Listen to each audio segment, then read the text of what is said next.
Hello, everybody. This is Iron Gauntlet Round 2 at Lock and Load 2019. I, like my name says right down here, I'm Will Schoonover. You see me all the time in our live streams. I'm the development manager. Oh, I will point at things the entire time, Faye. Don't worry about it. Is that true? Is that true? We're going to point at stuff over here. We're going to point at stuff over here. We're going to point at things up here. We're going to do all kinds of stuff. Okay, so we are doing Round 2 of Iron Gauntlet. So our big championship that we have every year at Lock and Load. And this Lock and Load is no different. We got a couple of players over there. And we have you, who's no one has ever seen on one of our live streams. That's true. I don't exist. Yeah. Now I exist. Yeah. Now I exist. Yeah. I am Faye. I do most of the playtesting for all the games that we make. So, yeah. So Faye helps keep us on track in the office, pre-CID and post-CID and during CID and for Monster Apocalypse and all that kind of stuff. Because you guys need to be on the rails. Well, it's just we Sometimes. need some training wheels. Sometimes things get wobbly and you need some extra help. And playtesting is what that is. That's true. That's why we started CID, you know. That is true. Okay, so today we have Jake Van Meter and Corey Doyle both playing. Corey is playing We'll Look for Food, and Jake is playing Legion with Primal Terrors. Yep. Okay. Super interesting Kalis list. Kalis list that I've never seen before. It should be really. I don't know. I don't know how this is going to play. So I'm kind of interested in it. Yep. So they are doing deployment right now. Yep. The Will Work for Food player has freaking 4 Swamp Horrors, which is amazing. A lot of Swamp Horror action over there. Yeah. And Jake has a Blightbringer and a lot of Blighted Ogre. So we're going to go through their list real fast. We have them all in War Room for easy reference. Oh, not that button. I can click buttons, I think. Okay, so Jake is running Callus, the Wrath of Everblight, and he's got an Amok the Truthbearer, a Blightbringer, and a Harrier. So his battle group is very big, but also very small. Yeah. Yeah. Point-wise, lots of points, not that much fury. He's got a Spell Martyr, Gudrun the Wanderer, a couple units of Chosen Riverblight, a couple units of Blighted Right Wings, and a couple of Hellmouths. Yeah. Very, very simple list. Yes, but also pretty beefy. It is. It's got a lot of boxes and a lot of armor. I'm kind of interested how Kalis is going to run this, how well he's going to run this. I mean, obviously he's got something going that I'm not seeing. Jake has played Legion for a long, long time. Good. And he always has interesting lists. I remember back when the Blight Wasp were new, he was one of the first players to really push the Blight Wasp in an interesting direction. Yeah. And show people what they could really do. So I expect this will be interesting. But the army list is pretty straightforward with a lot of interesting things. He's got mobility in the Rot Wings, and he's got hitting power and staying power with all the Blighted Ogre things. Yeah. And he's got the buffing stuff the Blightbringer is going to be putting out. So, Chosen with Ignite, with the Blightbringer are just going to hit like trucks. And then Corey's list, if I can go backwards, a Minions Will Work for Food list. Running with Rask. And it's led by Rask. 4 Swamp Horrors, Soul Slave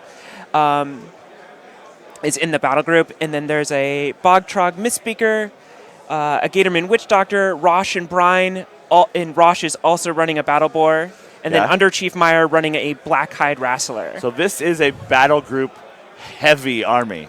Yeah. It's no units. Literally no units, of any kind. Lots of solos and lots of war beasts. Yeah, I like the idea. I like the idea of running the Blackhide Wrestler under Meyer. You get the Fury on the cheap, and Rosh and Brine with the Battle Boar gives you access to. Why can't I remember the Animus? Primal.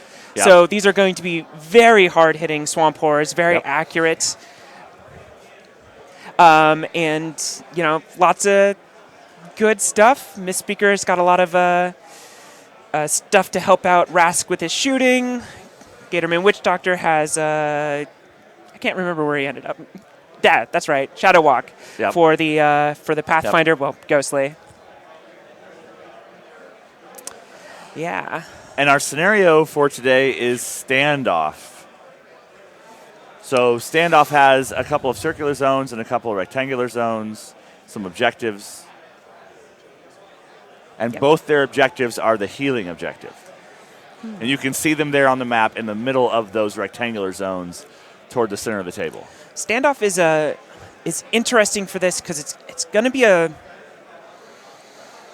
I assume the Blightbringer is going to sit in the middle, and there's so many battle group models on the Will Work for Food side that he's going to have no problems constantly scoring his rectangle.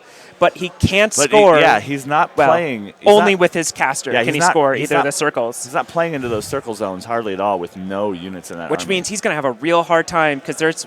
and Jake has plenty of units. Yeah. There's... you could see that he put 1 unit of Chosen and 1 unit of Blight... Blight... What are they called? Blight Wings. Blight Wings, that's it. Yes. On either side. So they're very clearly just about to head into those zones and probably score a whole bunch. Unless he can contest them. Yep. But the Blight Wings are fairly quick. Yeah. The Blight Wings are speed 7, but so are the Chosen. This army is deceptively fast also. Right. And he's going first. He's going to be in those zones. Turn 1-ish. Yeah. Depending on how far he pushes it. Yeah, the Chosen have Pathfinder, and the Blight Wings, of course, have flight. So the forests and the water in front of him are not going to pose any kind of problem to getting where he wants. Yeah. He's got some Hellmouse way out there to do interesting things. Yeah. Currently, Corey is going over his spiel of sportsmanship. That's why the clocks are paused. He likes to do this every game. Yeah, it's nice. Very much about reminding himself and informing his opponent that he is going to work on being a good sport during this game.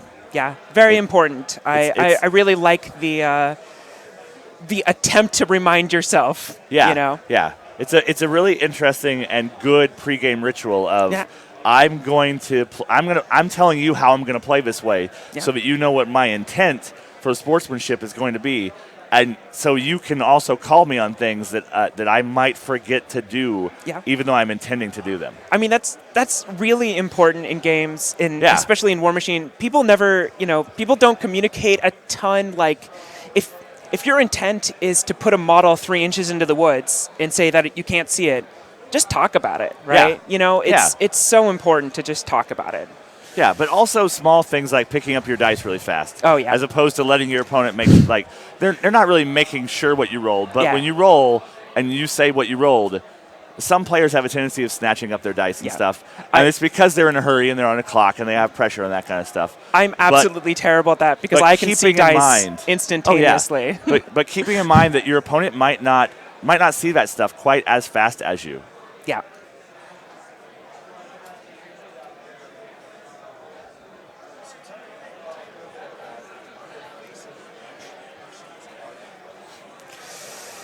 So an interesting thing about Corey's army from a perspective of what Jake has is Corey has a lot of hit points over there, but they're not going to be able to put a lot of pressure on different parts of the table. Like, Jake can cover a lot of the table with the Chosen and the Blight Wings. Right. Yeah, so the Swamp Horrors are really hard to remove. They've got Impervious Flesh, 1 less die to damage. They're going to be very, very, very difficult to remove. But at the same time, there's just, there's 4 of them, but they're just going to have a hard time getting everywhere, whereas these Chosen are just going to be everywhere. And they're going to be in the way, and it's going to be constant, especially with this impassable right in the middle. It's really going to help the Chosen quite a bit. Yeah. Yep, exactly where I expected the Blightbringer to end up. I expected to more or less stay pretty much exactly there for the rest of the game. And it is going to... The good thing that Corey's got going on for him is that the tentacles on those horrors have chain strikes, so they're range 4. Absolutely. So they can cover a lot of the table off those large bases. Yep. And they do have a lot of output. They make 3 tentacle attacks, and they can pull with the tentacles to get the beacon range. So just because he's going up against something doesn't mean he's going to have limited amounts of interaction with, like a unit would spread pretty wide. Oh, no, yeah. He's definitely But- going to interact with them. It's just, But he's Yeah. going to have some trouble just chewing through all the hit points of those chosen models, even with those heavy war beasts hitting as hard as they do. yeah, I mean, Swamp Horror is going to consistently be hitting for, anywhere from 15 to 18, depending on what spells are on him. Just with the tentacle and the beak hits harder. They hit really hard. They're going to kill whatever they touch, but they're just going to have a hard time hitting as much stuff as they need to hit. Yeah.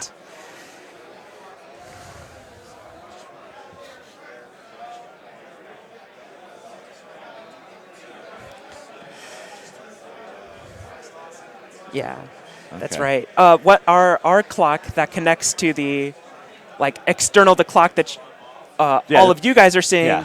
is really dim for some reason. So they're actually playing with two clocks, one that they can see and one that you guys can see. But they are the same. But So they yeah, will occasionally have to hit You might those see twice. them kind of stutter when they reach over to tap their clock. It's because they're pushing two buttons. Yeah. Because we have had some issues in the past with clock weirdness. But the master clock is that everyone sees, including the audience, is the main clock for the event. Jake is cramming that stuff in there. Well, I mean, he doesn't have to worry about any AoEs. There's really no significant range attacks. There's Rask. Rask obviously has a range attack. I think technically the Misspeaker has a range attack. Rosh has a gun, Technically yeah. has a gun. Yeah. But there's just he doesn't have to worry about gathering up. He doesn't have to worry about any of that kind of stuff because he's just got, he's got the reign of the board, which is going to be very good for him. But he's almost done moving all those models. Yeah. And that Harrier 7 hanging minutes out. is pretty dang good for moving this many models and setting up this many models. I think it's hilarious he has that one Harrier in the list. Well, I think he needs it for Fury. Because it's got 2 Fury and Callus is a 6 or 7. He's a 6, right? I believe so. Yeah, we I can think check. that's right. It's also got elusive as an animus, so it can give the spellcaster dodge. So it's a self animus. So Callus or the Harrier can have it. The Harrier also has annoyance, so that might come into play in some way to buff defense a little bit more. It's a dirt cheap, very fast. It's got flight. It's really just solid little beast. If all you need is extra Fury generation. Yeah. And Amok is another one of those models that came out during the CID process for the Primal Terrors list. Yeah. His first ability, Exorcist, is not going to come into play very much in this because it turns off Incorporeal. Nope. So that's not going to matter much. But he does have Leadership Rise on Blighted Ogrins, and all those chosen are tough. And they are Blighted Ogrins. Yep. Regardless of the fact that their bottom half is Dragon. Mm-hmm. Yeah. And he has an Unbinding ability to knock off upkeep spells if it's necessary. Yeah. I mean, in Rask has Fury. He's always going to have it out on somebody. Yep. So it is super good to be able to at least cause a few damage to Rask. Yep. Worst comes to worst. Looks like we've got some pre-measure going on. Yep. And And there's not really a lot of shooting on either side of this table. This is going to be a giant smash up. Yeah, you definitely have the middle. Blightbringer. That is a risk, and I think that Rask will have to pay attention to it unless you just keep a couple of Fury on him constantly. You got plenty of Swamp Horror hit points to go through, so you can just keep a couple of Fury, and that'll probably keep him safe. Corey repping his Canadian imagery pretty hardcore on all of his tokens and widgets and whatnot. Very important. Yeah. Nationality. Yeah. And it looks like he's close to making a decision about what he's going to do about this. Cannot tell what.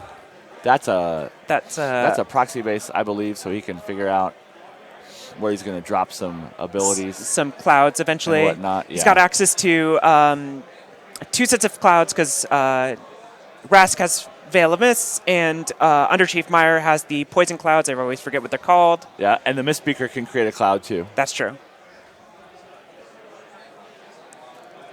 So we're gonna get some sort of cloud action to try to prevent charges and whatnot. Yeah, definitely can get one of the two flanks. You're not going to be able to get both. Oh yeah, yeah. He doesn't have quite enough cloud generation to cover that entire board, but that big tower in the middle is helping him out to a certain extent. Yeah.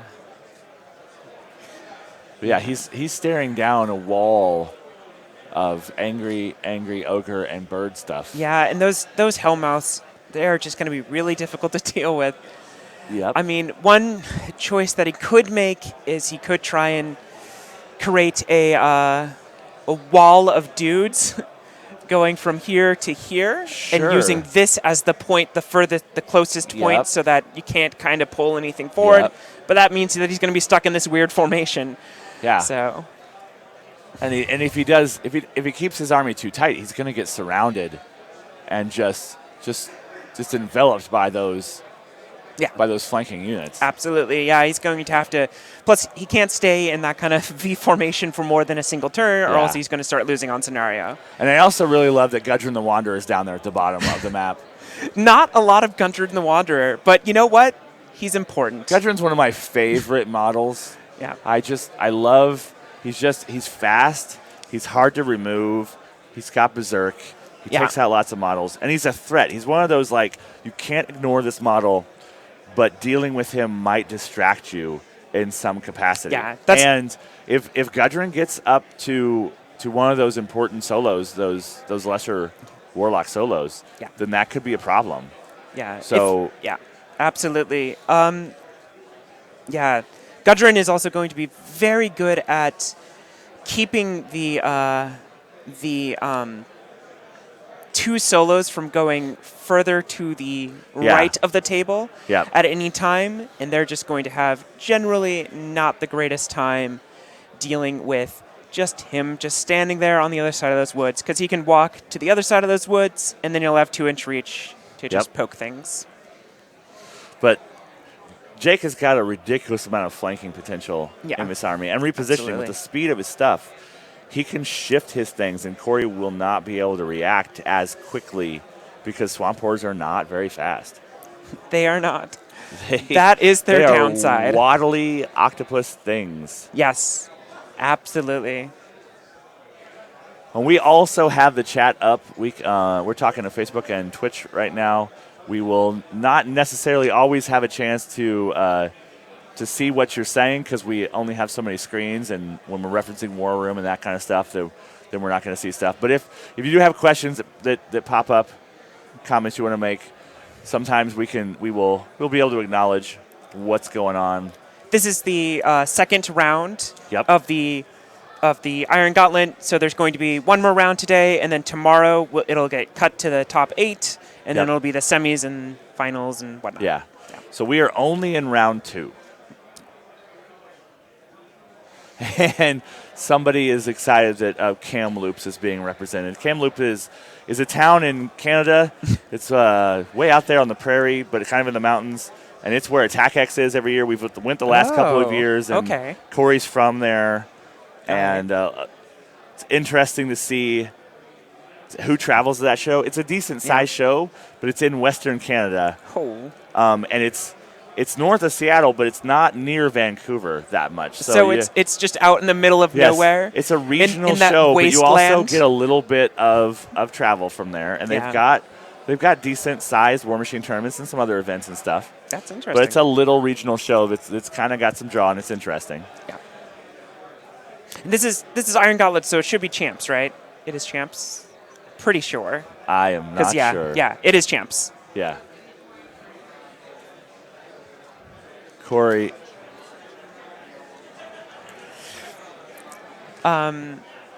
Corey taking advantage of that wall on his side. Yes. Putting his Swamp Horror behind it. That's definitely going to be very important for dealing with those Hellmouths. You can't pull things through walls. And if anybody's wondering, the weird rune circle thing on the left backside where Corey's at, I believe is being played like a hill. Yeah.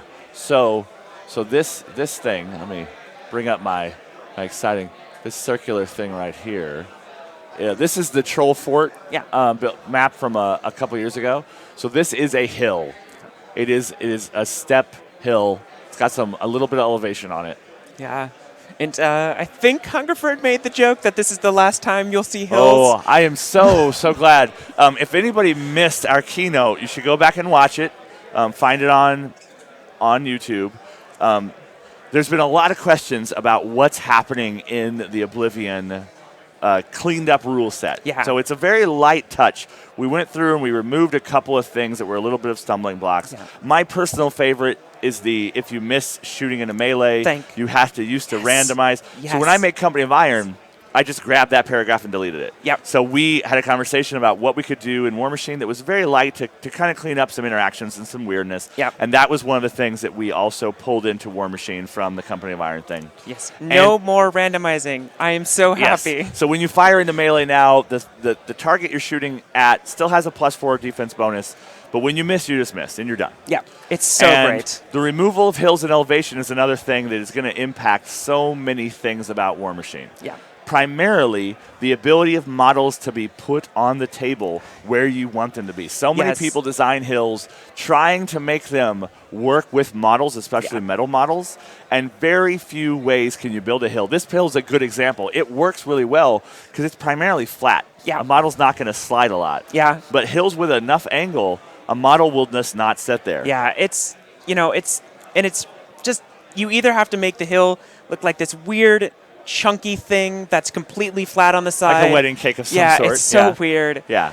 Or it's sloped and it looks normal, but it's And it's gonna make it much more possible for people to run a lot of 3D terrain, because that's the really problematic piece of 3D terrain that makes it hard to put models where you want to put them. Yeah, I mean the little building right in the front. This is a beautiful piece of 3D terrain. There is absolutely no reason that this should not be 3D, right? Yeah. I love that thing. And I love having buildings like that all the time. They're just so great. Yep. Yeah, I'm a firm believer in 3D terrain making your battlefield look cooler. Yep. And when I sit down to play a game of War Machine, I want it to look as cool as possible. Yes. Yeah, I always reach for something 3D to put in the middle or near the middle before I reach for anything else. It's one of the things I love about Monster Apocalypse. Yes. Is that the buildings and things are scenery, but they're also part of the game, and it makes the game look really cool to be fighting in a big city. Oh man, a fully painted city. Yep. It's just beautiful. And so I love it. So bringing that mentality back to some War Machine events of hills were the big thing that were a problem for 3D stuff. So putting 3D back in the game. Yeah. And just there was a question here. What happens about sprays? Sprays are better. Elevation bonus is gone. There is no +2 against sprays. Sprays are better. That's what happened. Yep.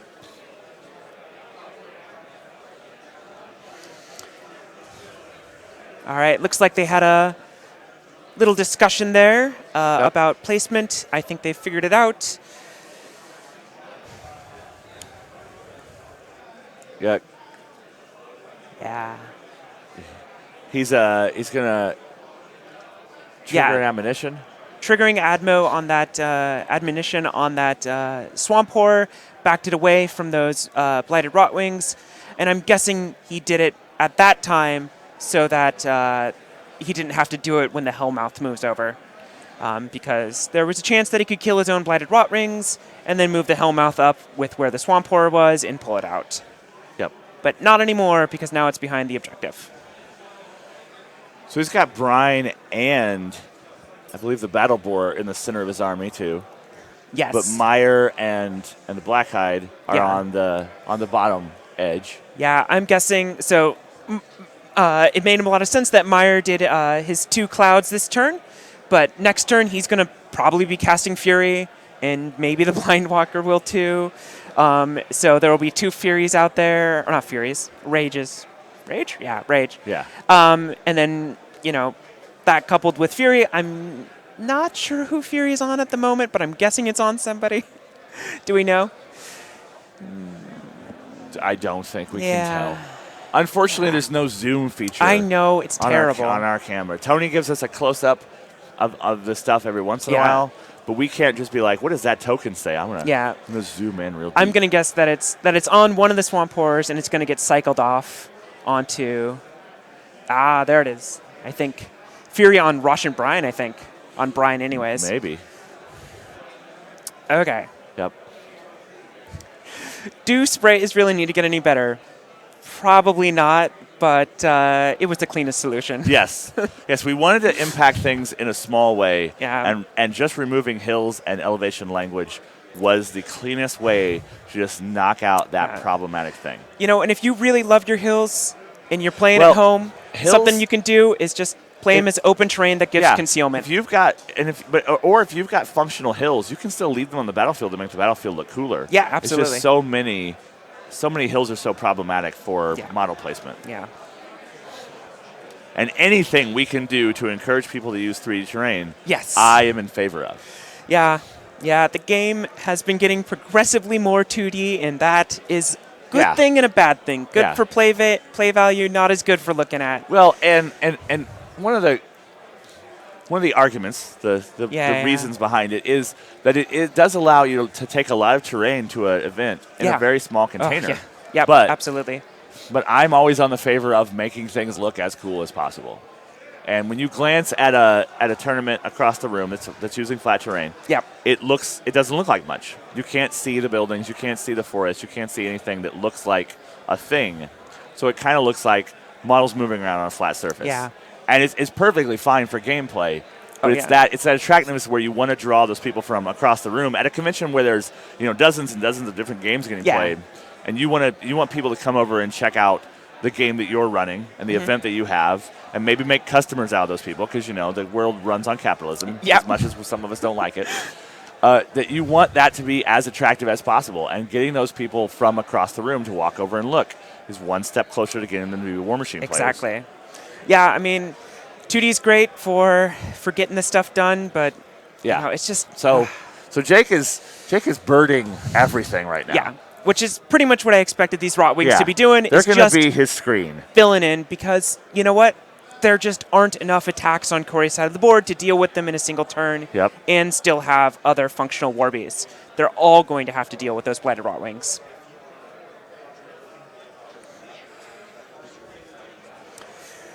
So Corey's going to have to deal with those Rotwings, because those Rotwings are going to allow the Chosen to do whatever they want positioning-wise. Yeah. And Rotwings they're interesting because they only hit at POW 9 with one melee attack. But they have finisher, so as soon as one of them gets some damage on something, then every other one of them gets an additional die. Yeah. They also have reposition 3, so after they do stuff, they can shift around a little bit. Yep. And they have the interesting... the name of the ability is Sitting Vulture, which is very interesting. Weirdest ability ever. And they are just... I don't know if it's because they're creepy or because they're distracting, but they have when they're base-to-base with a model, enemy models suffer -1 defense. So they're also a little bit of a buff for the Chosen to go in and just have a bit of a better chance to hit. A buff for themselves, because they're base mat 5, so being mat 6 means a lot, right? Yeah. The 5/6 difference is significant. And that POW Strength 9 is not that great, but as soon as one of them manages to do a point of damage, then all the rest of them are getting additional dice, and you can't ignore a 3 dice damage hit, even if it's POW 9. Yeah. That is the rule of thumb of a lot of armies I play, because I like rolling lots of dice. Yep. Yeah, and a number of attacks is another way to get those numbers to go up. Absolutely. Because some of those dice will roll hot. Some of those dice will roll terrible, but you'll roll a lot of averages, and then every once in a while you'll get a high roll and a low roll, and the high rolls are what you're fishing for. Yeah. Yeah, somebody just said it's going to be easier to teach. And it's so true. Oh, we've pulled out some of the weirdest rules that just 99% of the time don't matter. And that shooting in a melee rule, that was the thing that the most experienced players sometimes had to open the book for. Yeah. And the goal of, if you've played dozens of games of War Machine, you shouldn't need to touch the rule book very often. Yeah.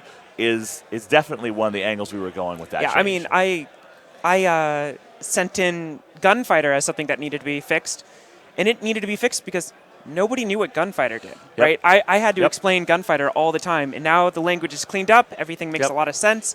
It didn't really change that much, but it makes a lot more sense now. One of the other things that we didn't mention yet in this game is that, according to War Room, Corey has an extra free card. Yeah, I don't know what he's doing. But his army does not include that card. Yeah. He's using 3 out of 4 free cards in his army. Yeah, and qualified Jake's for using 4 3.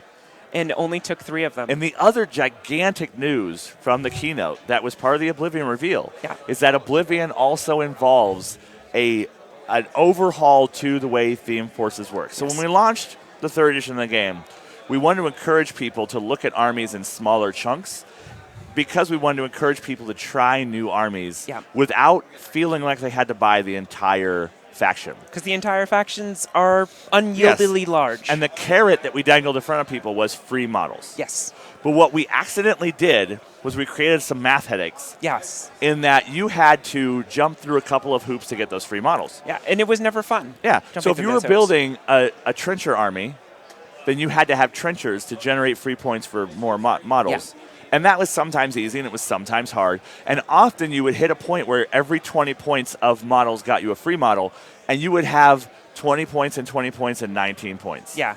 So we looked at this and what this was doing to gameplay and what it was doing to playtest feedback, because we had CID feedback specifically for the Clockatrice, where someone wanted the Clockatrice to cost 1 more point so that it would easily trigger free points. And when I saw that, it was the point in my life. Yes. At Privateer Press where I said, well, Theme Forces have to change. Yes. What can we do? You know, and the interesting thing is I've been playing with requisition points for 6 months as a playtester, and it always, I go back to the old system and I'm like, this system is just worse. So anybody that doesn't know what we did, we made it so that the points value of your army generates free choices for you. At 25 points, you get 1 free choice, and at 75 points, you get 3, so at 50 you get 2. And there's a list of models that you can get for free, like solos or 3 racks or whatever like that. So when you sit down to build an army, you build whatever you want, and if you're playing 50 points, you get to put 2 things in your army for free. Yeah, and a lot of the time, we've also added units to those requisition points. Yep. So a lot of like 6 or 7 point units have been added, which is really great. But we balance out those Theme Forces so that their other benefits are a little weaker if they're getting 7-point units for free. So, so one of the really interesting things about Lock and Load this year is if you came to Lock and Load last year, but you're not here this year, we have 2 rooms, 2 main rooms. Yeah. So the big room is what we're in right now. Yeah. And the big room last year was tournaments and streaming. Yeah. But Iron Arena is really popular, especially at night. Absolutely. And the smaller room for Iron Arena got crowded last year, and the air conditioning broke. Yes. So it, on Saturday night, was a blast furnace. Oh, my Literally, God, it was terrible. Hot air was rushing out of the room. I couldn't feel my face. When you look at this angle, everybody else in this room is playing Iron Arena. Yeah. And the table right behind these guys is the Monster Apocalypse table. And right behind the Infernal Tower, you can see Hungerford sitting there every once in a while over Corey's shoulder with his Minion sweatshirt. Yeah. He's running a Riot Quest demo table right now. Yes, because everybody wants to try Riot Quest. So if we have a serious judge call, Travis has to come downstairs from the upstairs room where the rest of the Iron Gauntlet players are playing. Yeah. But that room was not nearly big enough for the entire streaming setup. Yeah. Because the entire streaming setup is also part of the stage for the keynote. So we got a little bit of logistical craziness. Oh, and the Veil just walked by back there. So the clock is paused right now because if we ever have to get a serious judge call with Travis, we have to run and get Travis, and he has to come downstairs. So that takes a little bit of time. Yeah, and while we're talking about those Mompoc players behind us, they're on the new Isle of Annihilation neoprene mats, which are super great. Those mats came out at this show. And they are $29.99, and you can pick them up soon in a real way out in the world. Online, they're up. I suggest buying one soon because we will need to resupply pretty soon. So I'm guessing they're going to run out in maybe a week or two. We're doing those as a short-run experiment to make sure that Monpok players want neoprene mats. And what it seems like the answer is yes, they want neoprene mats. Yes, they want neoprene mats. So yeah, not to talk too much about Monster Apocalypse on the stream, but it is the game that I work on primarily at the company. Yeah, and I work with you a lot of times on Monster Apocalypse, so I'm always excited about it. So we're going to talk about it every once in a while. And if anybody has any questions in the chat about Monster Apocalypse, feel free to throw them out there. Yeah. So we got the clock running again.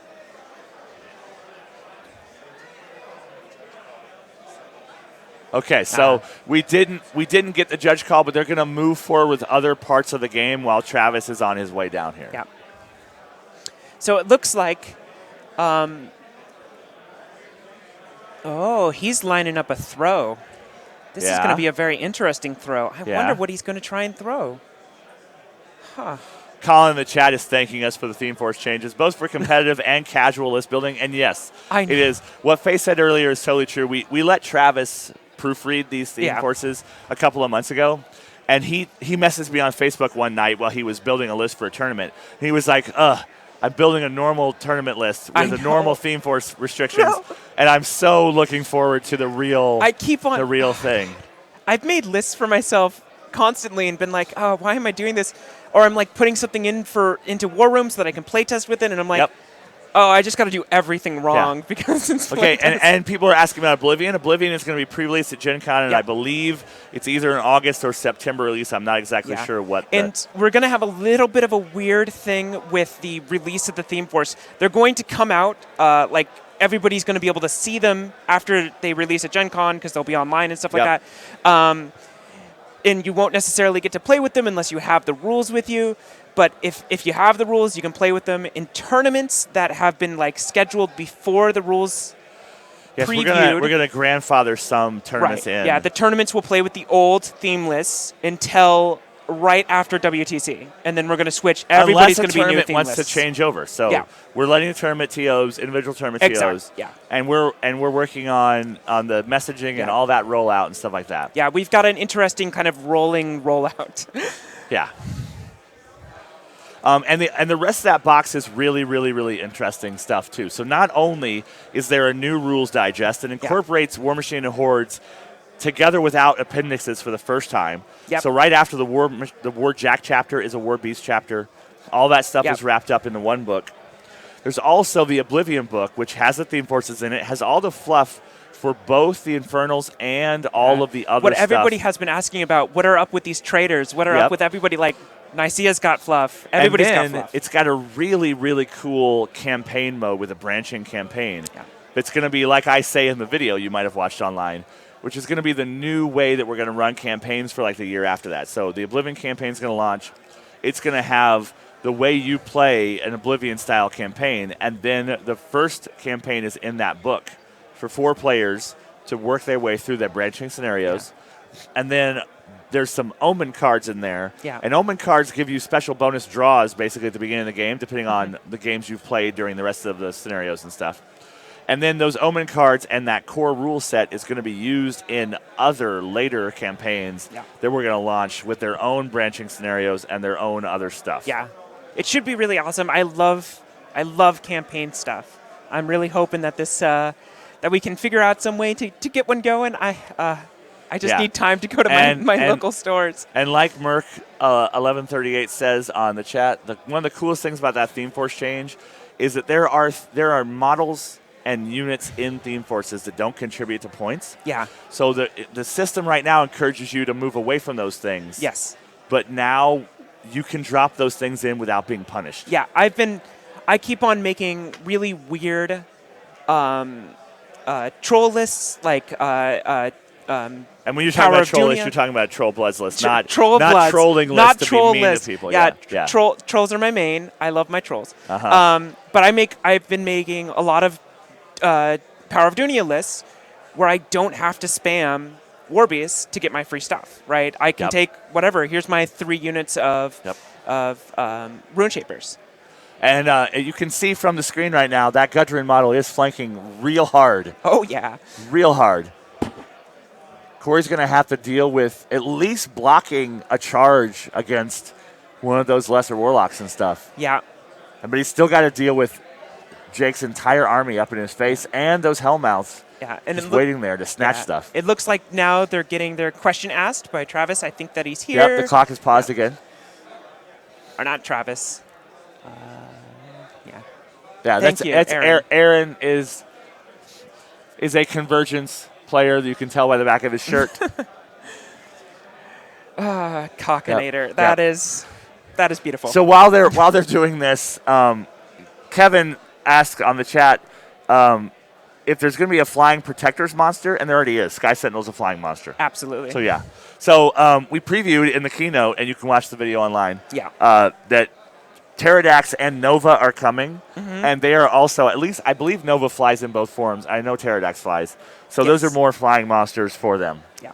There's all kinds of stuff. We're going to do a hangout tomorrow where I'm going to spoil even more things for the Monpok guys. We're also going to talk about balance and competitive scenario play type stuff. Are we going to spoil Titanica?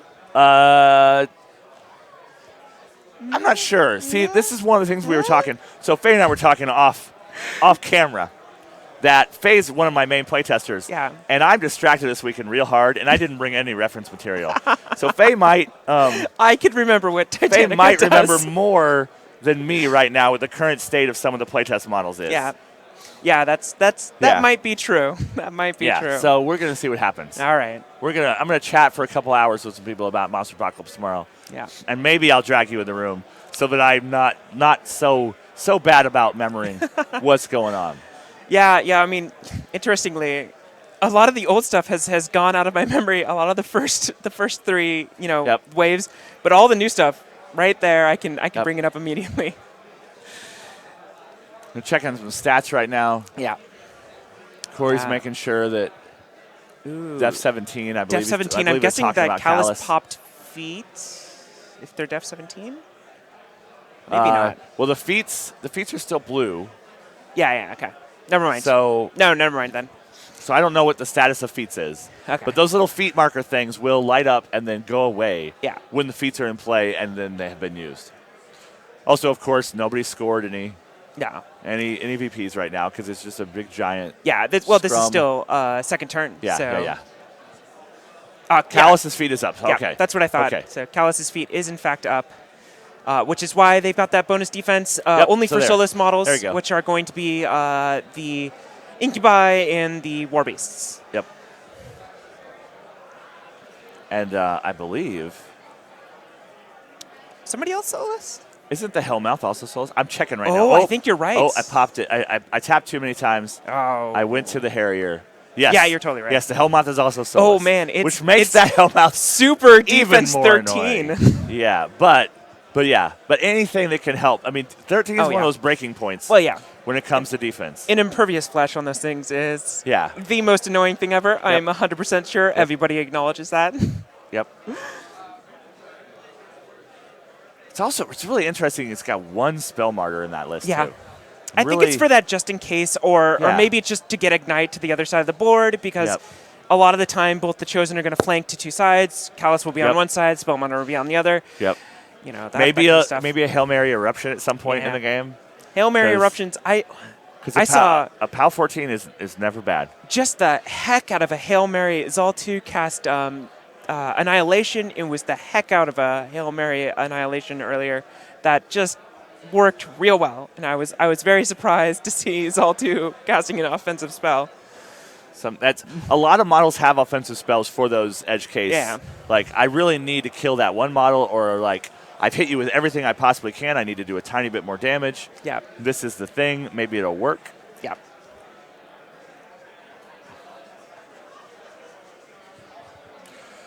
Well, I'm happy. Kevin's very happy that, and I'm happy that Kevin's happy that there are flying monsters on the protector side of Monpok now. Yeah. So the chat is asking for tactical analysis for what both players need to do to win. Yeah. So at this moment, what do you think, Faye? So at this moment, it's Callus's feet. So he's in a very good position to just play defensively, and that is going to be what he's going to do for this entire game. Jake doesn't have to force this game, primarily because he's going to be able to keep control of those zones, and it's going to be almost impossible for Corey to ever get into this zone. Right? Yeah, that Just zone is almost impossible. That Blightbringer on that corner is almost an insurmountable brick wall. Right. And then there's just like the Hellmouse and everything else is just so in the way. Whereas this zone is not necessarily easily scoreable because of these stupid blighted Rotwings. Yeah, those right wings are like some of those bot wings came over the top of the tower. Yeah. Like Jake really maximized their mobility and their speed to get them in Corey's face. And this is going to force Corey to play very aggressively. Yep. And Corey is going to need to do two things very quickly. One of them is getting rid of specifically the Hellmouth on this side. Yep. And the other one is to really think about which of the two flanks that he wants to basically give up on. He's going to need to constantly throw things in there and constantly fight, but he's going to need to choose one of the two flanks to really push down. I'm guessing it's going to be this one. Yeah.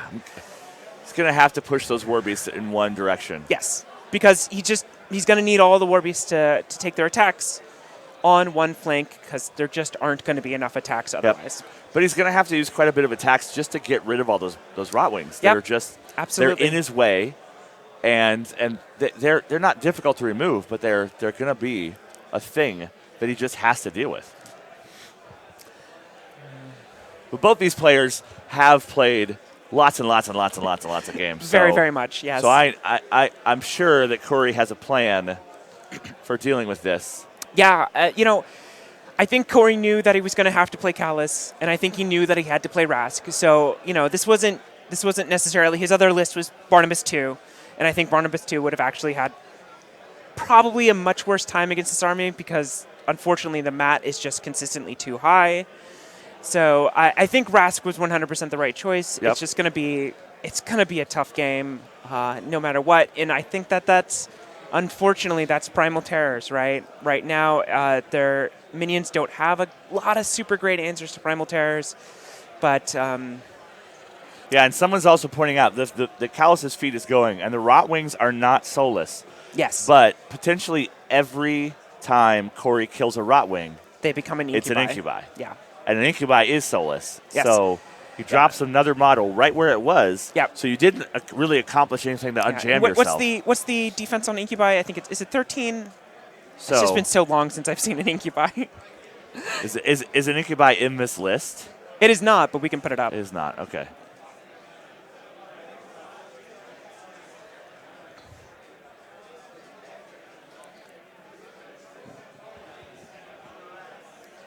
So we got to find the incubi. We should be able to do it right over here. Yeah. We are fiddling with War Room. I was hitting the wrong right button now. in War Room. I was getting distracted.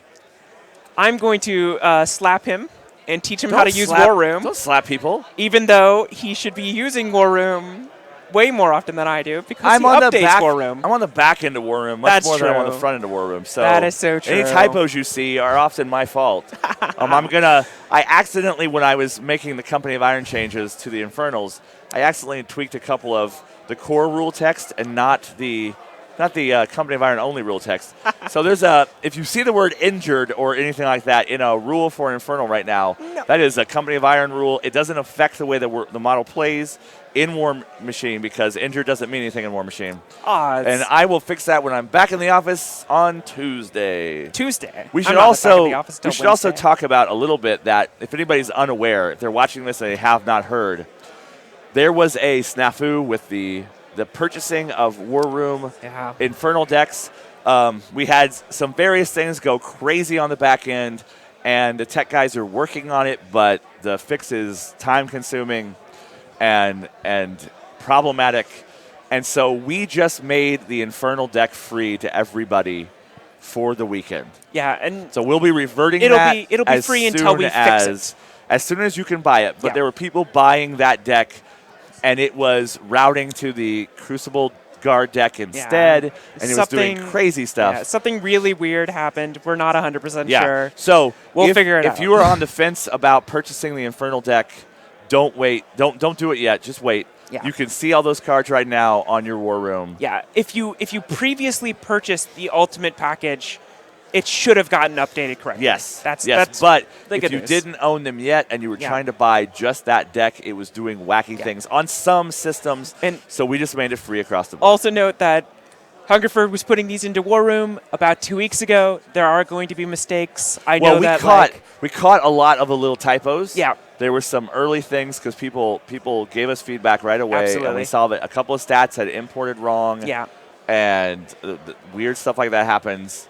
Sometimes things break, but we got around to it and we fixed it. So there we go. So Incubi, RDEF 13, we figured that out. Cool. Yeah, and we hopefully when we find a fix, everybody that bought Infernals and got Crucible Guard will be able to look through the backlog of what everybody purchased and do it for them all later. So hopefully you guys won't need to ask any questions about it. Hopefully it'll automatically get updated once we successfully figure out a fix. But it's just gonna be a little while. Hopefully not too long. Yeah, and if you ever buy the Ultimate Bundle, you just own everything that ever comes out. Yep. So absolutely, you don't have to worry about individual ownership of individual decks. Ooh, Red or Scorn themes combined. What do you think? Should we tell them? My memory's not good enough to remember. So we did talk in the keynote a little bit about we consolidated some themes. Yep. When we realized they were a little too restrictive, and I know Legion had 2 themes combined into one. Yeah. And I believe Circle had 2 themes. Scorn did have one into theme, or 2 themes combined into one. Yes, and Scorn did, but Red did not, if I'm remembering correctly. I feel like it did. Oh my gosh, I can't remember either. I can't remember either. Scorn did, and probably the most interesting change is that the Scorn minion theme is open up to all Warlocks, which I hope that everybody loves, because I want to see a bunch of Scorn Warlocks playing with minion stuff. Yeah. So we got some CID comments right now. People talking about looking at those Infernal cards, and when you see something in CID, it could be there for a week, it could be there for 6 weeks, it could be there forever. Sometimes we have rules that don't change for a year in playtest, and then suddenly we find a reason they need to change. Mm-hmm. And if you remember something from CID that was a rule, that does not mean it's guaranteed. Yes. And we often make small changes. We often make small changes after a CID closes that we don't publicly playtest. So things like Shanghai on the Cultists no longer exists. Yes. Because that came about because of various development decisions and production decisions about how many models we were making. Yeah. And we realized it was a little too complicated and needless for that unit.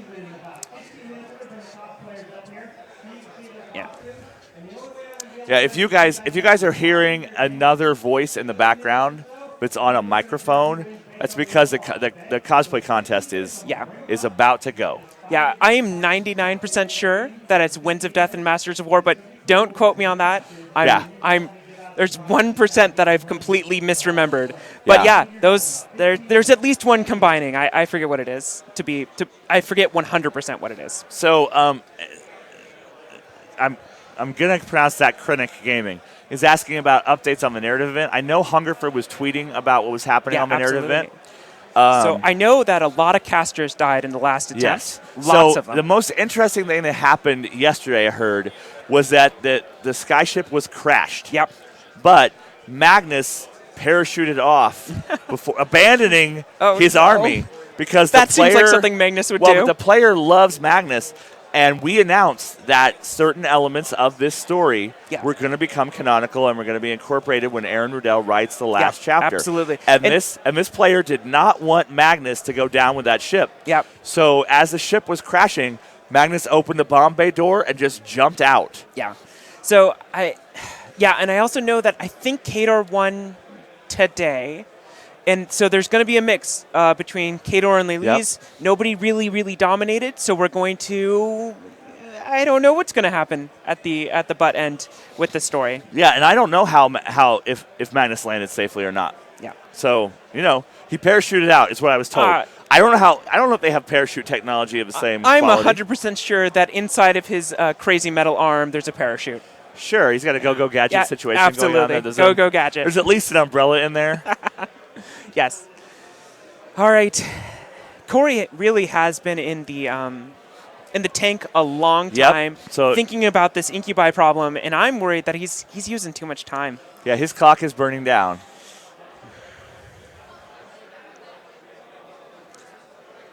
Yep. Yeah. And they're talking right now about all the things he has to kill Yeah, absolutely. more than once just to clear out all those bodies, basically. They're on his half the board. Yeah, Corey is currently talking about exactly what we were talking about, Yeah. which is he just doesn't have enough attacks, especially with Callus's feat, where he has to kill all these small base models twice.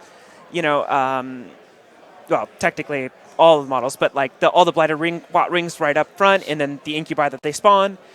You know, it's a really difficult situation for Corey, and I think that he's got to just immediately start thinking of playing this in a very atypical way, right? He's got to really start thinking about potentially assassination. He's got to really start thinking about just doing something that's going to screw up Jake's play. But assassination is going to be so rough with that tower in the middle. There's Yes. Yeah, I mean, a lot of what I would do this turn is probably just trample over the Rot Wings with everything. Just end up on the other side of the Rot Wings. Who cares how many you kill? Ignore the incubi. They're going to suck, but you just got to do it. And just get him into a position where Jake has to roll dice to win the game, right? Don't let him just win by just standing there. Yep. Yeah. So, there's an incubi. Yeah.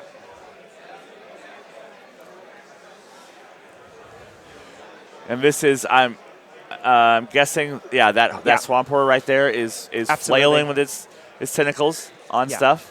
And you just saw that inch of movement. That's from Will Work for Food. They all have overtake just for being in the list. All the beasts do. Yep. Okay, that's another dead Rotwing, but another incubi. Yeah. Yeah, this is a lot of why I think that potentially trample was the right choice, especially because this is a little weird. You trample over the Rotwings. They either die or don't get free strikes.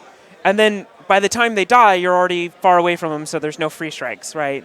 It's not, they don't die as you're moving over there, so you'll get free strikes. It's just, but it's a difficult choice because you're also acknowledging the fact that you're walking into Chosen, right? And that you're going to have to deal with this serious Chosen problem. Yeah. But if you can prevent those Chosen from charging you, if you can get into their melee range, then they lose a big part of their hitting power, especially against those swamp horrors. Yes. Yeah, impervious flesh without the charge means one die is not good enough a lot of the time. Yeah. Because Chosen hit at a POW 14 mount, and their cleaver is a POW 13, and they have brutal charge. Yeah. So they get POW 15 damage on their pole cleavers on brutal charge. Yeah. And if you can just engage them, they don't get that extra little bit of charge. And even just making the charges really difficult. So like if you make him do weird wonky charges, oftentimes you'll get one less model in because you have to do weird wonky charges.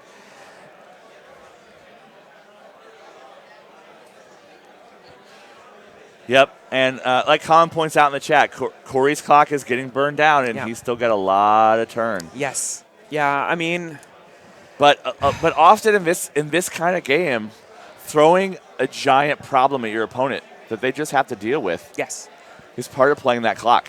Well, and that's a really important thing about clock is that when you encounter a problem, when your opponent asks a question, right? They present a question to you.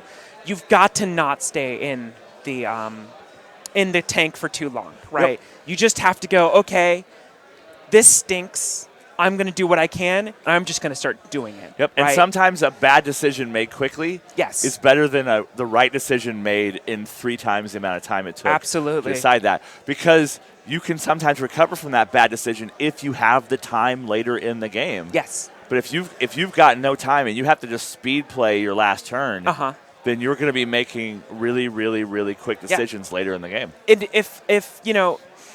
if you force your opponent that has presented this question really quickly, right? They've just flooded zones, right, with things.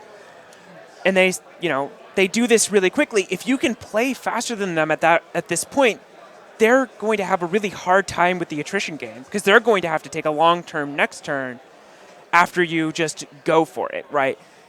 In order to just figure out what the heck just happened, because it's going to be chaotic. Wow, there's still incubi. Yes. There's so many incubi. I know. It's so bad. Every bird is exploding into a gross monster. Yes.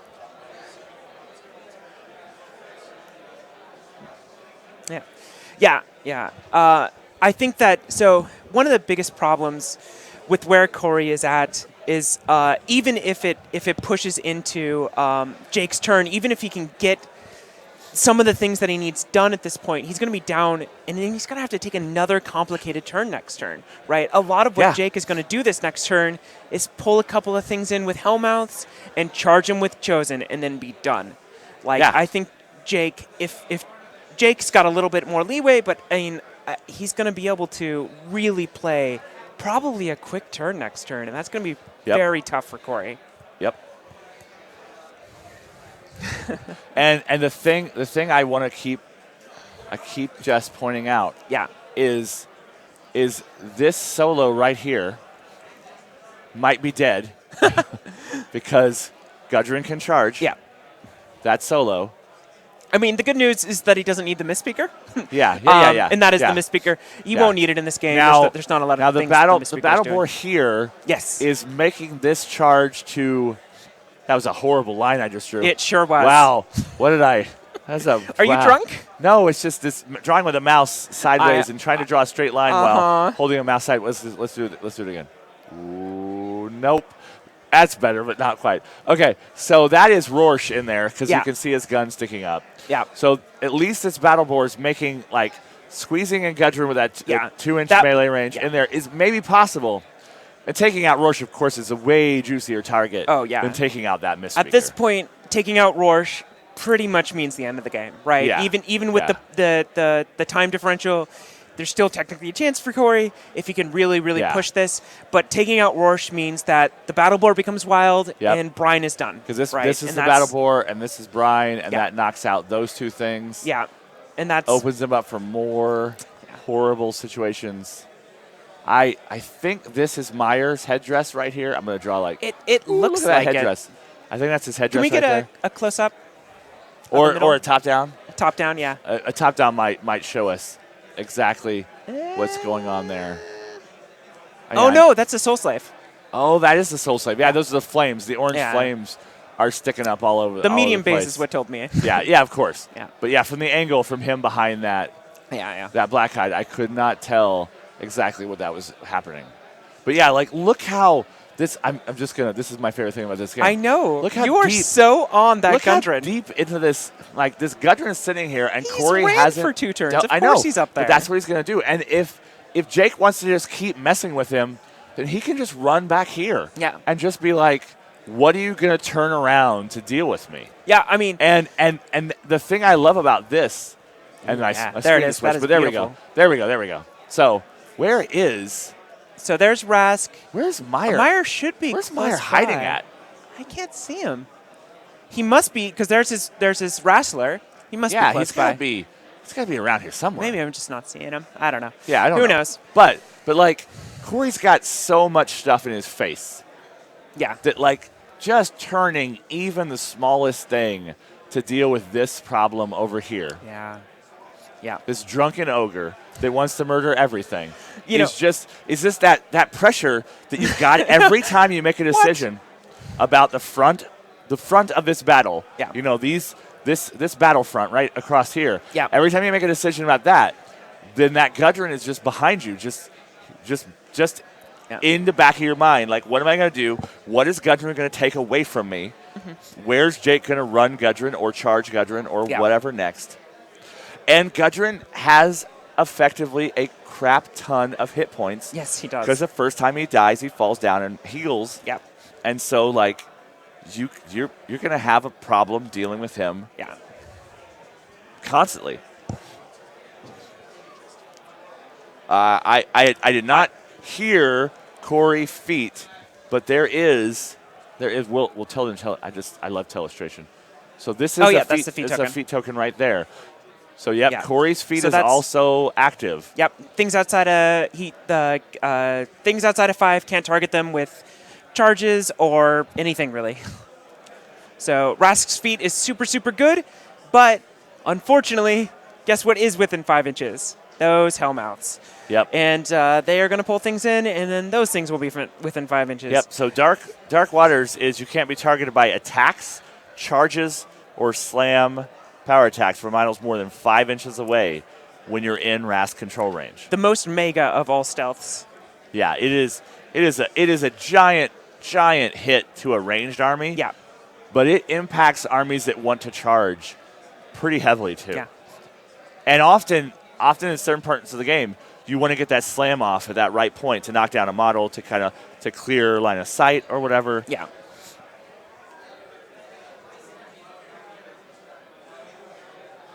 Yeah, and you're going to see this a lot. Jake killing his own stuff. That is definitely going to be happening a lot because he's going to need to get a few of his things out of the way in order to get those Hellmouths in, especially because of Corey popping that feat. Yep.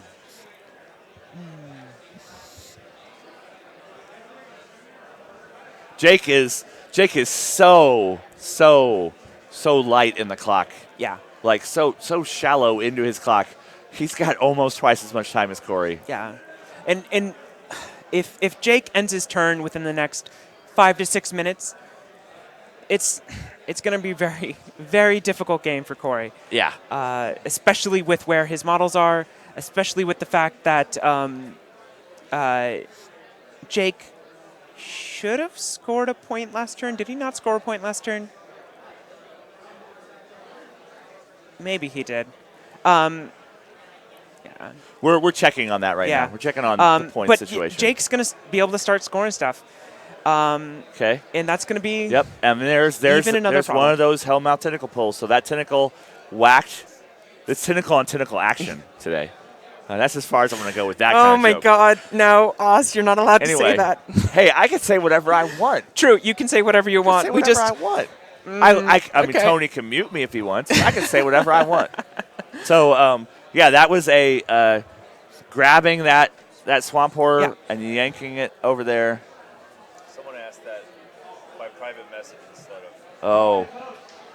So we're getting other questions through other channels about the Theme Force changes. Oh my God. And I do not, like we said earlier, we don't have them in front of us, so we're not going to try and remember perfectly exactly what's happening. Yes. But our intent with those changes was to impact your current lists as little as possible.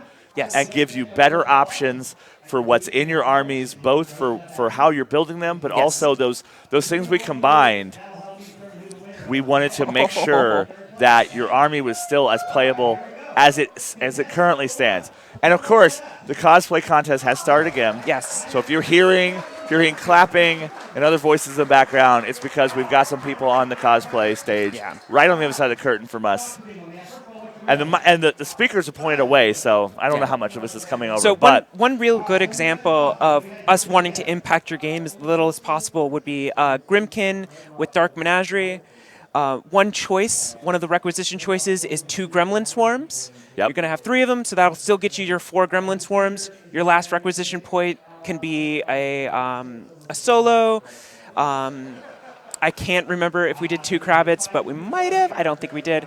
I can't remember exactly. Yeah, but we're trying to not mess up the armies that you've already got made. And also, some of them will change a tiny bit, though. And things that were in CID really recently. Yes. Wolves of Winter, those kind of things. Absolutely. We had a really, really light touch on the model selection in those lists. Absolutely. Because we knew people had possibly recently made purchases based on the current stats for those things. And we didn't want to invalidate your purchases in the first year. One of those real big pushes was for the initiates of the Order of the Wall to stay a free option, even though in our new algorithm they probably shouldn't be free, but they're staying free. But like I said earlier, we did sometimes tweak the other benefits, the non-model benefits, to balance those theme forces down where they were getting those big 7-point bumps Absolutely. for free. Yeah.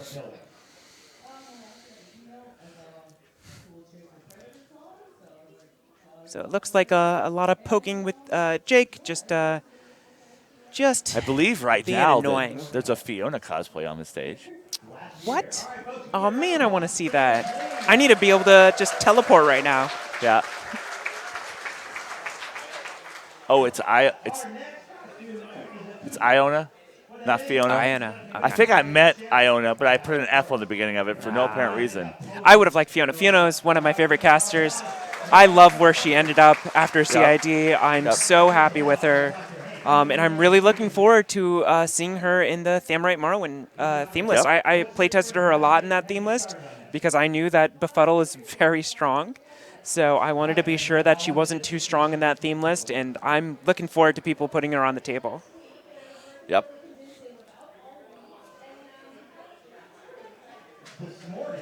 Yeah. So Colin's asking about new models that weren't previously free in themes being added to requisition. I think we might have done that a tiny bit, but I don't think we did much of that. You know, one that I immediately know off the top of my head, Power of Dunia. The Dunia knot is free. Yeah. So that is one new free option for Unless Power you're of Dunia. wrong entirely. I am not your wrong. Your memory is flawed. That one I'm definitely not wrong. Well, I'm gonna say I'm 90% not wrong on that one because things can always change, things can always move around. But the very last time I checked it, which was 2 days ago, it was free. So. Yep. Yeah.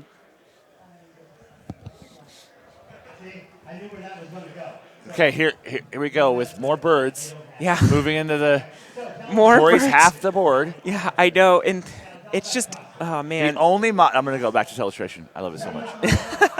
So the only model I'm going to try to draw a straight line. Here we go. No, you can't. That's good. That's really good, actually. Good. So you'll know. So that was the halfway point. Now you've right? deleted it. I know. I accidentally deleted it. I didn't realize that there was a button on that side of the mouse. This mouse has so many buttons. I'm going to draw it again. That's I'm gonna terrible. Curve it up here at the top, and I'm going to just there we go. So that's the middle-ish of the map. What right? is that? That's the middle-ish. I said middle-ish. Okay. You'll notice the only model of Corey's on Jake's side of the map is the thing that Jake pulled there with his helm out. Yeah. Yeah, and that thing is not going to have a good time as it is going to be charged by probably 3 Chosen. I think one of the Chosen might ditch out and charge elsewhere, which means it's going to take a free strike doing that, but 3 Chosen could be enough with a good solid charge to kill that Swamp Horror. Yep. And you'll notice from this view that tower is not the dead center of the board. No. But there's a Hellmouth and a Blightbringer blocking that off into a giant wall.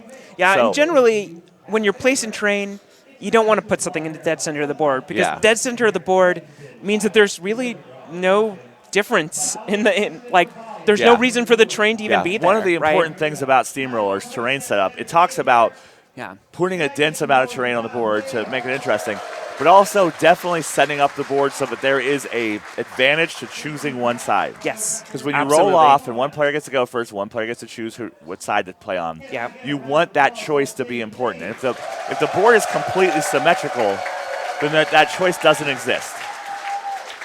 What match is this currently? This is round 2 of, I believe it's going to be either 5 or 6 rounds of Iron Gauntlet. So this is pretty early into Iron Gauntlet. So yes, they started Iron Gauntlet this afternoon. So we are in the second round of Iron Gauntlet. We're going to play a third round tonight.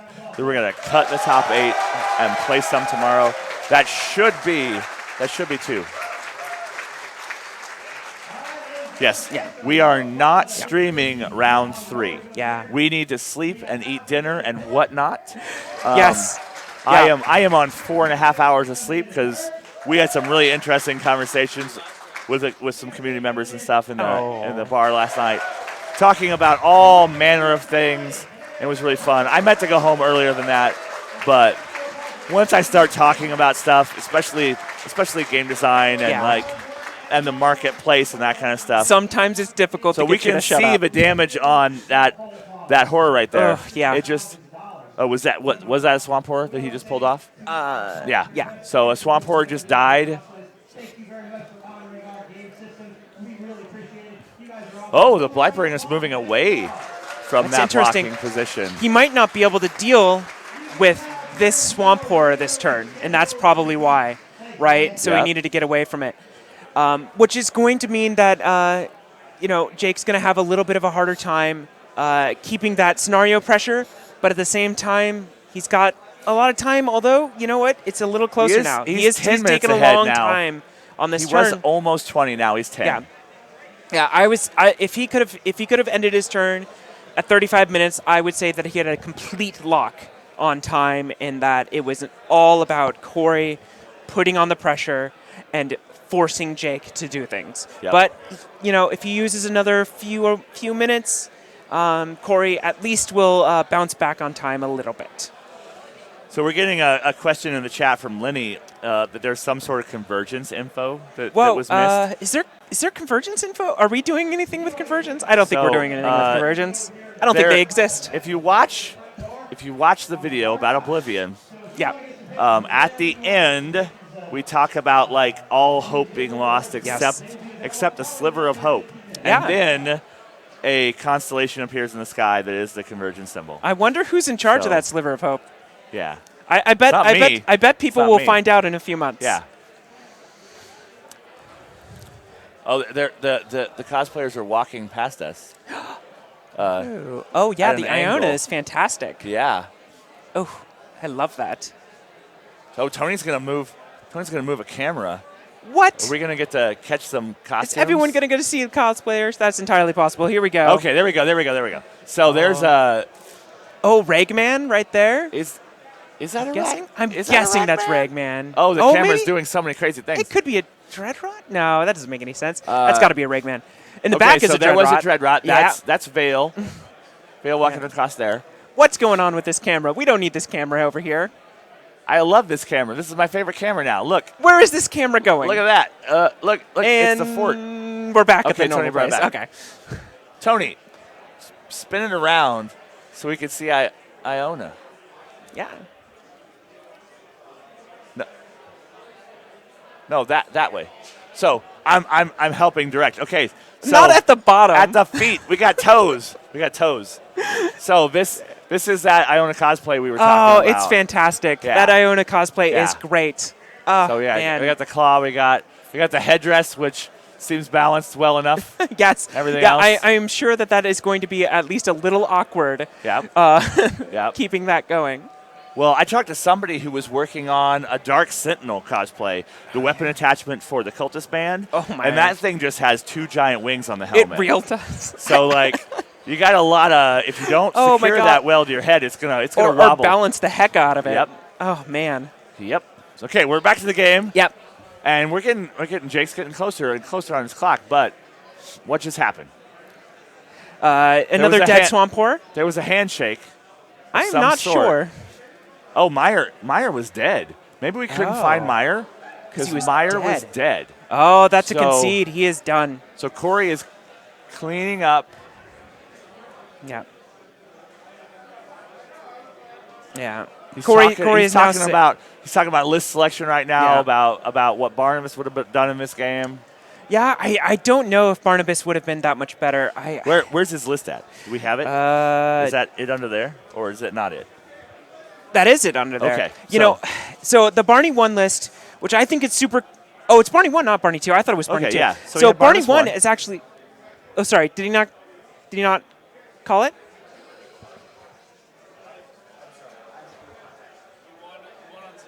Oh, he won scenario. Oh, okay. Wait. Oh, it was a scenario win. 1, 2, 3. Oh, he killed the objective. That makes way more sense. He Scenario. got objective. enough stuff on that Right. objective to kill it. Yep. So yeah, he Okay. scored all 3 zones and the objective. He was up by 1. He is now up by 5. It was a scenario Yep. win. Yep. Barney. Oh. Oh yeah. And we Hey, are guys. back on camera. Yep. I'm gonna stop looking at the screen You should. so my you should eyes do that. stop going all weird. I I'm looked gonna up there keep- for exactly keep 1 pointing second at and stuff. went, "Oh yeah, I'm not supposed to do that." But yeah, Anyway, yeah. Barney 1 would have been interesting. Got Dahlia, got Couple of Quack. spitters. Yep, some a range couple attacks. of spitters. I mean, the range attack certainly would have been helpful. One of the best models in the games, Quack Slick Spine, or as we like to call him, a different name every time. I mean, Gub and Gub. he Whatever. does have whatever. a real weird name. Yeah. And I always Two max initially units start of to Raiders? pronounce it and go, I'm doing this wrong. Yeah. I don't know what I'm doing. I'm doing it wrong. That would have been an interesting list. He had 2 Croak Raiders and a unit of Bogtrog Ambushers. Yeah, he could have put flanking pressure back on Jake. He had a lot of guns Yeah. in his Barnabas Yeah. 1 list. And looking at it now, I thought it was a Barnabas 2 list. Yep. Barnabas 1 might have been the right choice. And that really, that's difficult. Maybe he second guessed himself. Yep. The other list for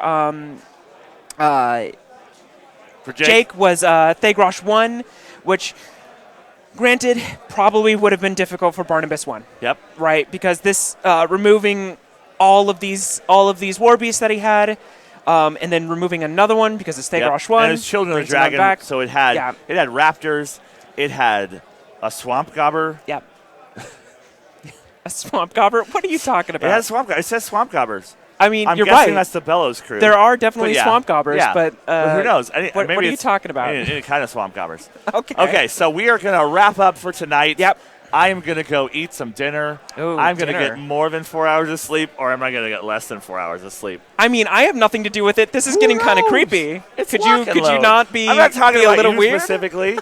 No, I need you bright and early tomorrow morning to help me out remembering Modpoc. Yes. So we're going to be back streaming tomorrow morning at 10 a.m. Yes. for the 4th round. Yes. So you're not going to get to see. Remember, Which you're will not be going to get to the see the 3rd round. Quarterfinals The or 4th round. semifinals? I'm not 100%. Quarterfinals. That'll be so it is a 6-round semifinals. tournament. It is going to cut to 8. So quarterfinals will cut to 4. Semifinals cut to 2. Yada, yada. Okay, so thank you for joining us for another day of Lock and Load 2019. Absolutely. We'll be back tomorrow. I'll be back, I think, commentating late tomorrow. I have no idea what I'm doing tomorrow. Stay tuned to social media for all kinds of other conversations about stuff. Spoilers about Modpoc probably coming out of that hangout tomorrow. Yeah, with me. absolutely. I want to spoil stuff some like Monpoc. that. I don't know about you. Yeah, and we are done. Thanks, Faye. That Thanks. was fun. We Thanks, talked about a Oz. lot of stuff that wasn't in the game, but we talked about the game in a little bit too. Yeah. And we will see you guys tomorrow. Goodbye from Bellevue, Washington. Lock and Wow. Load 2019. All right. Is Tony playing drums?